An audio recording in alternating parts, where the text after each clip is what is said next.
saluto a tutti voi, un buon libro è sicuramente un buon compagno sia per quest'estate che nei momenti spensierati. Vi consiglio un libro importantissimo, fatto di ricerca da un professionista, un giornalista affermato nel paniere del giornalismo altoatesino, che è Ettore. Un lavoro su Alto Adige, certosino, fatto di ricerca appunto sui giornali, sugli articoli che sono usciti, e comunque vi ricordo che un buon libro sicuramente è una buona compagnia. Quindi una buona estate a tutti e una buona lettura.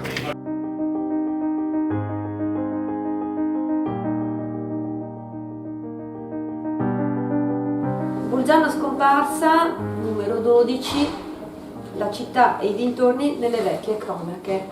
Questo è il nuovo libro di Ettore Frangipane, personaggio molto noto e attivo in città. Lo conoscono tantissime persone, ma non solo in città, direi a livello regionale, a livello nazionale, anche perché Ettore Frangipane è stato un telecronista sportivo di grande fama, ha seguito soprattutto gli sport invernali e in questi anni si è occupato anche di una parte della storia molto interessante che potrebbe essere definita anche storia della cronaca. Nel nostro quotidiano locale numerose sono le rubriche da lui firmate, ed una in particolare che riguarda proprio la storia del nostro territorio, una storia particolare. Il merito che riconosciamo ad Ettore Frangipane, e lo riconoscono anche gli storici e le storiche, è quello di aver scovato degli aspetti, degli eventi e dei personaggi che non si inserivano all'interno della storia, diciamo, tradizionale, classica, quella che viene studiata, ma ha colto degli aspetti molto particolari che hanno aperto dei nuovi filoni di ricerca. Quindi è stato uno stimolo, e lo è tuttora, nell'ambito della ricerca storica, perché ha saputo individuare degli aspetti che non erano stati indagati. Questo suo interesse, questa sua curiosità, ma anche la preparazione, la meticolosità che segue nello scrivere, nel raccogliere questa documentazione, ha portato poi anche a una produzione bibliografica, direi, massiccia. Abbiamo oltre 50 titoli anche in tedesco, quindi sono stati tradotti in tedesco i suoi libri, e soprattutto poi abbiamo una parte molto interessante, e qui si denota l'ironia intelligente che connota Ettore Frangipane, che è l'attività di vignettista.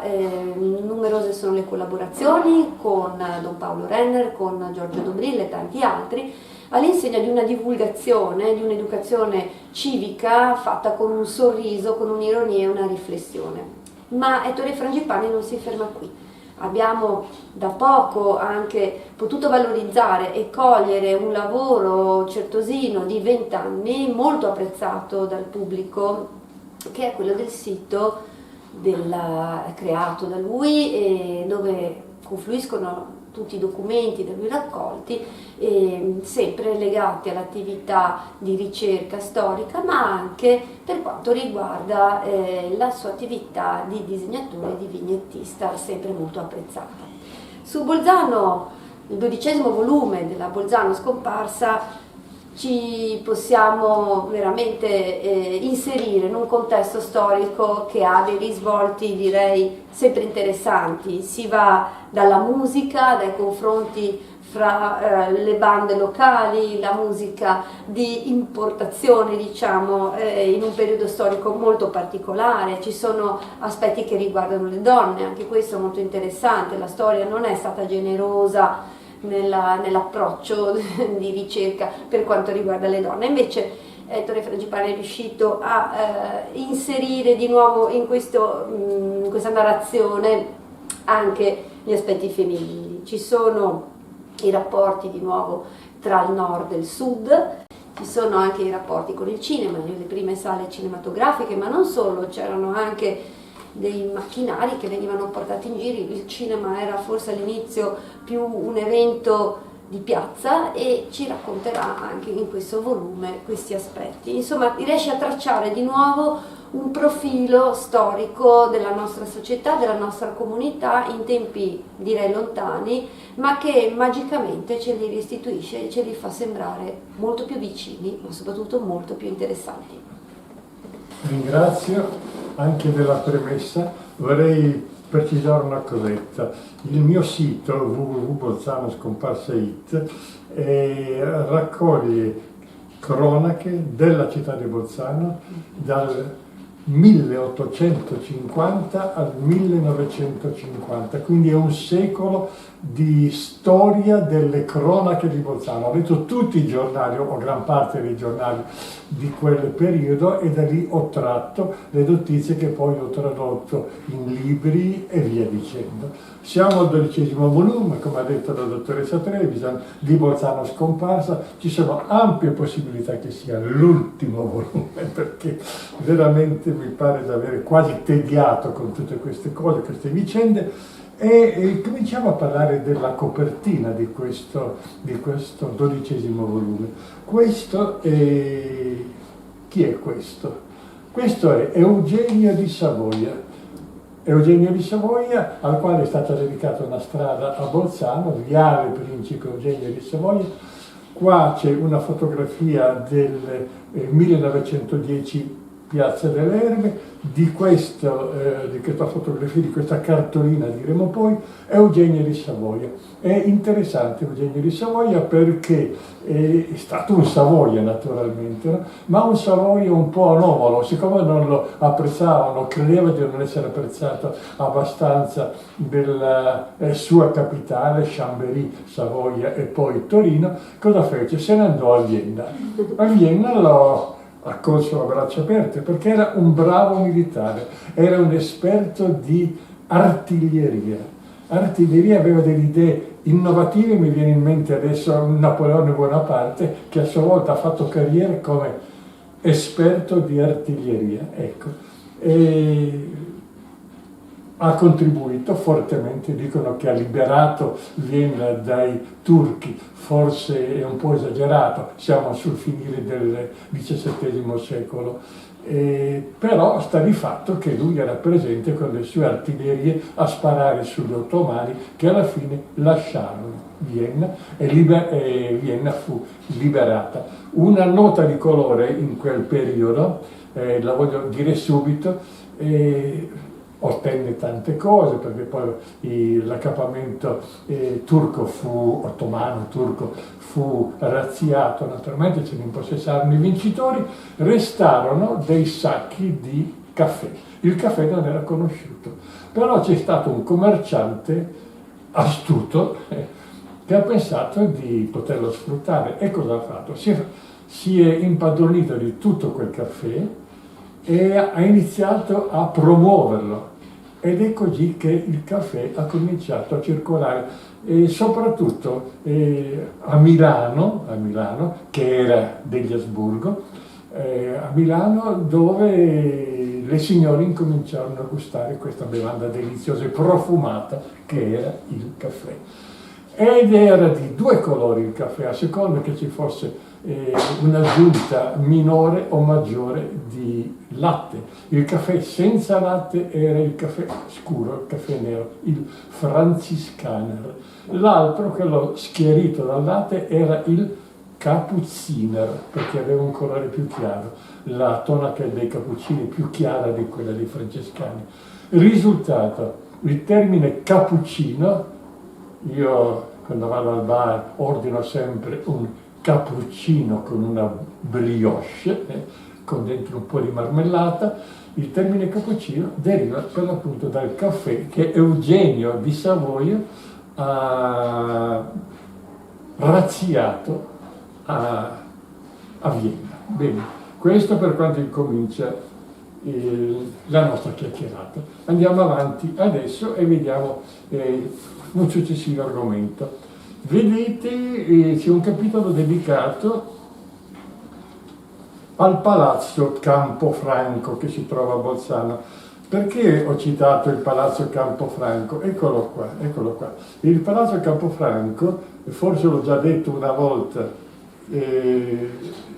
Originariamente era di proprietà dei banchieri fiorentini Rossi Böcci, poi attraverso vari passaggi è passato al Maier, è passato infine a Ranieri d'Asburgo, il viceré del Lombardo-Venico, cacciato da Milano nel 1848, gli subentrò Radetzky, e venne a Bolzano, comperò il palazzetto che divenne di proprietà per l'appunto di Ranieri d'Asburgo, che aveva sposato Elisabetta di Savoia, una Savoia pertanto.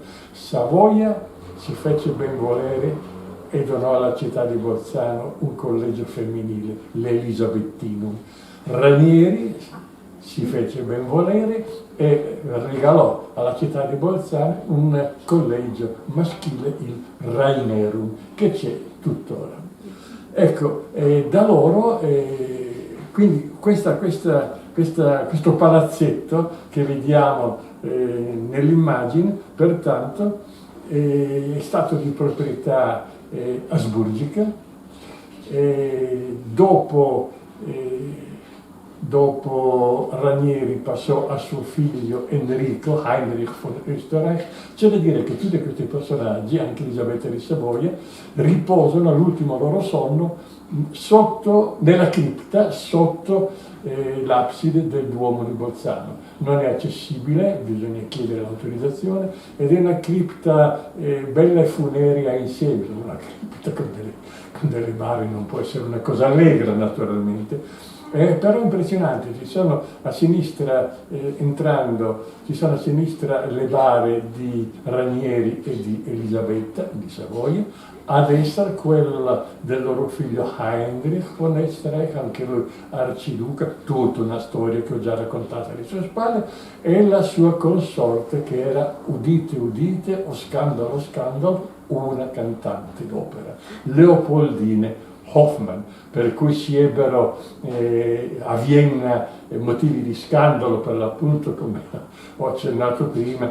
Enrico fu diseredato, gli fu tolto il termine, l'appellativo di arciduca. Insomma, poi ci si mise di mezzo anche il re di Baviera che alla consorte Leopoldine, cantante, attribuì un titolo nobiliare di contessa, e con ciò la cosa fu un po' rabberciata. Heinrich poté tornare nel suo palazzetto e lì nacque la figlia, pietra dello scandalo, che è Rainiera, che negli anni crebbe, una bella ragazzina, diventò donna e andò sposa ad un nobile siciliano, Enrico Lucchesi Palli, principe di Campofranco. Perciò il palazzo divenne Palazzo Campofranco ed è l'unico palazzo antico definito italianamente, usiamo questo avverbio, no? Gli altri sono Toggenburg, sono von Zallinger, Stillendorf. Questo è Palazzo Campofranco e risale ancora all'epoca asburgica. I due personaggi, Enrico e Raniera, Enrico di Campofranco e Raniera, furono i principi che diedero lustro alla città di Bolzano. Tanto ad ogni manifestazione di un certo rilievo erano presenti, erano citati dalla stampa locale. E parentesi brevissima, quando fu inaugurato il ponte sulla Talvera nel 1900, fatto costruire da Francesco Giuseppe, sotto Francesco Giuseppe, furono loro, i principi di Campofranco, in carrozza i primi a passarvi. Ora ci passano tutti con l'autobus. Per venire qui a registrare questa conversazione ci sono venuto anch'io, democraticamente, con l'autobus. Andiamo avanti. Un altro tema è quello delle sale cinematografiche di Bolzano. Ho citato in particolare in questo mio volume il Cinema Corso, che una bella costruzione, purtroppo bella costruzione perché è stata abbattuta in epoca recente per farne un bel palazzo, non dico mica di no, però è lo stile razionalista puro che fu espresso attraverso questo immobile è veramente qualcosa di inarrivabile. Io ricordo in particolare di questa sala che durante l'epoca fascista fu intitolata, mi ricordo ancora la scritta sopra, prima era la casa del turismo, nel senso lato, il turismo altoatesino passava di là, e poi fu dedicata, quando ci fu l'alleanza tra Hitler e Mussolini, fu denominato Alto Commissariato per gli affari italo-germanici.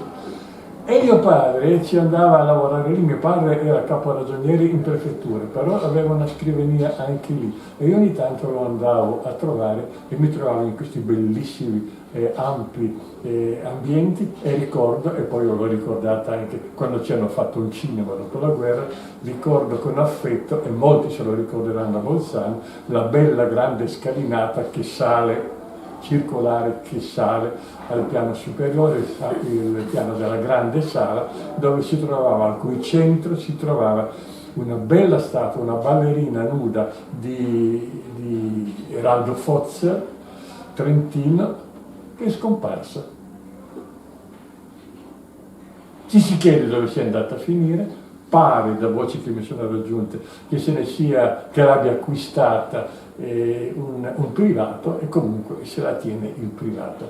I bolzanini non ne possono più vedere. Ecco, e adesso veniamo a questa cartolina. Questa è una cartolina che riproduce quello che è oggi l'Istituto delle Marcelline. All'epoca, vale a dire sul finire dell'Ottocento e primi del Novecento, era il Kurhaus dell'azienda di turismo di Gries. Da Kurhaus è diventato Istituto delle Marcelline, con accesso però sulle retro, perché quello che si vede qua è la parte anteriore, no? Quella che dà verso sud, diciamo verso sud. A sinistra invece c'è l'inizio, quella galleria, si vede l'inizio della passeggiata del Guncine, che fu voluta inaugurata per l'appunto da quel Enrico di Asburgo che avevo citato prima. Ecco, all'Istituto Marcelline, che adesso viene ulteriormente violentato, ingrandito e diciamo pure reso più bello e funzionale, l'immagine che vedete adesso è quella della principessa Maria José, futura regina d'Italia, sposa di Umberto II, il re di Maggio, 40 giorni ha regnato, che premia una ragazzina. Andiamo avanti e vediamo altre immagini di come era in quegli anni Bolzano e in particolare Gries. L'immagine che vedete adesso è quella di Gries, piazza di Gries, durante un mercato del bestiame, perché a Bolzano e a Gries, erano due comuni diversi, si tenevano mercati del bestiame all'aperto naturalmente, dove oggi non si potrebbe più, sapete tutti il traffico che c'è a Gries. Ebbene, questa è Gries. Andando avanti con le nostre immagini siamo in Piazza Verdi. Questo è il mercato del bestiame in Bolzano. Guardate un po' che assemblamento di mucche, di pecore che c'è. Altra immagine, questa è sempre Piazza Verdi, che serviva non solo come mercato, ma serviva anche come luogo di spettacolo, un posto di tappa per i circhi, e vedete un circo al centro, poi ci arrivavano anche baracche, baracconi. Le prime proiezioni cinematografiche si fecero qui in piazza Verdi, in quello che allora era definito un po' pomposamente dalla stampa locale il Prater di Bolzano, der Pozner Prater. E vedete in queste immagini, in primo piano, una serie di baracchi che ospitano, di baracconi, che ospitano il cinema, alle spalle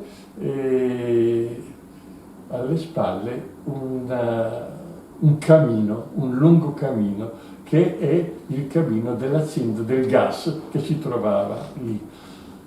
Procedendo, ancora una fotografia, visto che si parlava di traffico di Bolzano, e questa fotografia riproduce, non l'immaginerete mai, la statale del Brennero, la salita verso Rencio.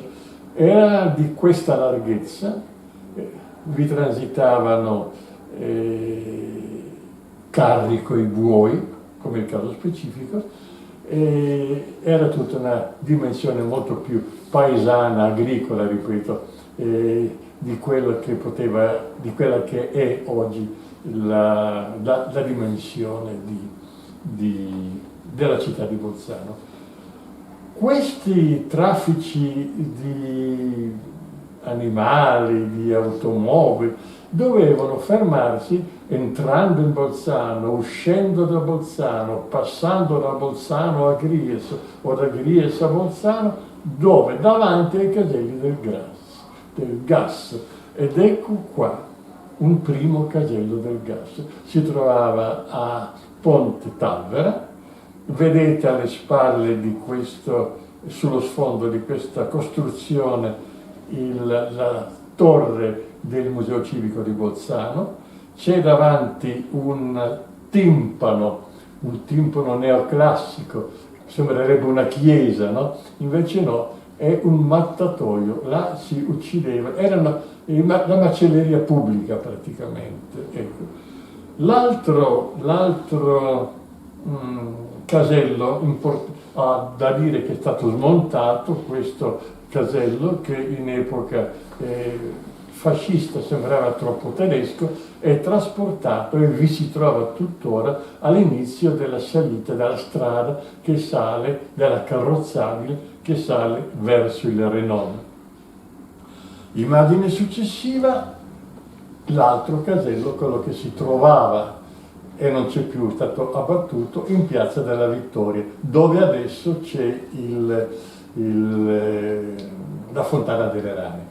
Da dire una cosa, che questi caselli, per esempio, creavano dei problemi a tutti, anche agli automobilisti, perché un automobilista che faceva il pieno a Bressanone poi avrebbe dovuto pagare il pieno per la tassa sulla benzina che stava trasportando al momento dell'entrata in Bolzano. Le cose erano molto complicate, molto più complicate di adesso naturalmente, però questa era la realtà. Il casello di Piazza della Vittoria, come si chiamava? Perché si chiamava così Piazza della Vittoria?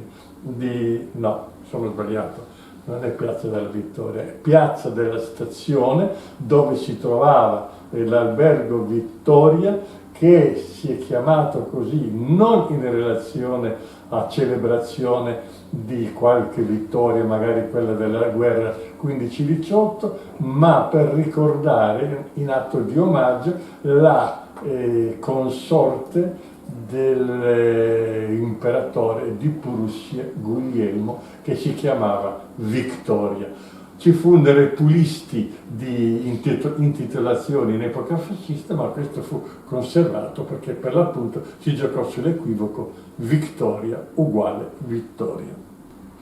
Altre pagine, altro racconto. Il titolo: Nei dintorni di Mulles, un bombardiere abbattuto. Questo era uno dei bombardieri, è proprio questo, tra parentesi. Questi erano bombardieri B-17 e B-19, bimotori e quadrimotori. Questo è un bimotore, che partivano dalle Puglie o dalla Corsica. Questo in particolare bombardava a Mulles, la linea del Brennero, dopo essere partito dalla Corsica. Facevano un bel volo, arrivavano su di noi per 13 volte queste formazioni giunsero su Bolzano per interrompere la linea del Brennero e io fui sotto alcuni di questi bombardamenti e ricordo tra parentesi e particolarmente quello del 25 dicembre, il giorno di Natale del 1943, quando Bolzano fu bombardata da 40 bombardieri. Noi eravamo sul colle, ci rifugiamo nella cantina del ristorante Klaus, sentivo la terra tremare, una paura, tutti che pregavano ad alta voce, in tedesco, e qualcuno piangeva.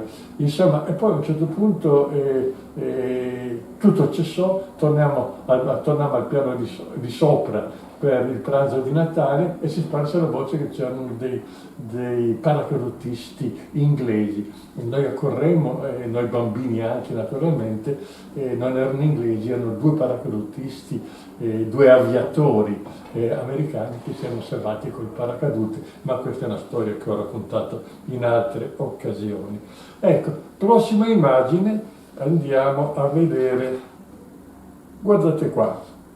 Questa è la cremagliera del Renon, un giorno nero per il trenino del Renon, questo è il titolo che ho dato a questa cronaca, che è una cronaca che si riferisce a dicembre 1964, quando la cremagliera del Renon perse contatto con la ruota dentata che stava salendo verso il Renon e iniziò a correre senza freni verso Bolzano, diciamo, non ci sarebbe mai arrivata logicamente, finì con rovesciarsi, si ebbero 4 morti. La cremagliera quello che vedete sulla destra è il geometra Enrico Ferrari, che era il comandante del corpo dei vigili del fuoco di Bolzano, e che era nostro amico di famiglia, era a casa sua che eravamo ospiti il giorno di Natale del 43, quando caddero le bombe come vi ho raccontato. La cremagliera partiva, la carrozza partiva da Piazza Wald, raggiungeva sulle binarie del tram la zona dove oggi si trova, sulla quale oggi si trova la stazione a valle della funivia del Renon. Là iniziava la salita con un binario dentato che si adattava alla ruota dentata della cremagliera vera e propria, che spingeva in su la carrozza fino a che ci raggiungeva l'altopiano e si poteva proseguire verso Colano. Prossimo articolo è una bella signora che vedete in questa immagine. Di chi si tratta? Si tratta di Alida Valli. Ricordate, forse per averla sentito nominare, Alida Valli, che in verità si chiamava Alida von Altenburg und Frauenberg. Era di nobiltà, era baronessa, era di nobiltà asburgica, era nata a Pola. Suo padre, Danilo, il barone Danilo, fu preside del liceo Giosuè Carducci di Bolzano, dove io, tra parentesi, ho studiato nel dopoguerra. Andiamo avanti con una immagine ancora.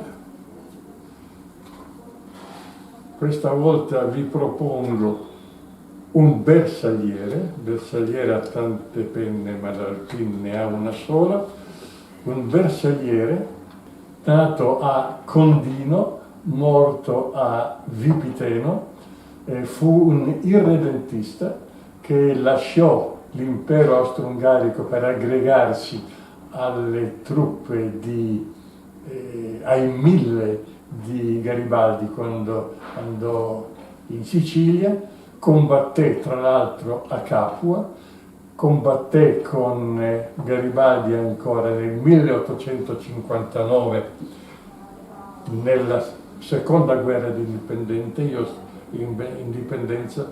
Io ho scritto questo libro, Garibaldi sullo Stelvio, che racconta com'era Bolzano e cosa veniva a Bolzano tra il 1852 e il 1859, quando Garibaldi arrivò sullo Stelvio, stava per scendere su Merano e Bolzano, quando con i suoi garibaldini, che partiti da Torino in 3.000, arrivarono sullo Stelvio in 9.000.